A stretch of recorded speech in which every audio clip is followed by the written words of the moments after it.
A new study says airlines around the world will collect a record $42.6 billion in ancillary revenue this year. A good chunk of that money comes from the fees passengers pay for everything from checking bags to printing out boarding passes. So how much more are these fees adding to the soaring cost of air travel? You'll be surprised. Phil LeBeau has the answers. Let's be honest, travelers are fed up with airline fees. These airline fees that bother me particularly would be baggage. First and foremost, it should be part of the ticket price. Baggage fees and internet. It's just nickel and diming. Now they're charging you extra money just to put a bag on the plane, which is, I think, a little bit over exaggerated. Ancillary revenue for airlines worldwide keeps climbing, almost doubling in the last 3 years to $42.6 billion. Now airlines are looking for new ways to get you to spend more money. I think the hesitancy that airlines had is quickly passing. And I think that when done fairly, I think it actually serves the consumer well. So how much can fees add to the cost of a plane ticket?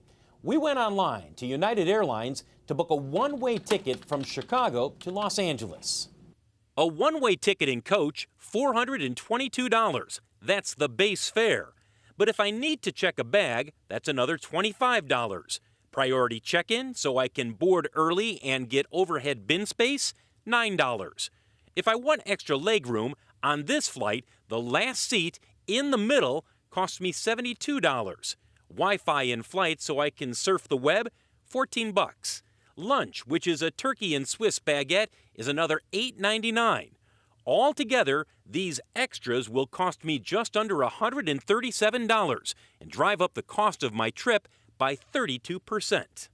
Keep in mind, different flights on different airlines could mean much higher or lower fees.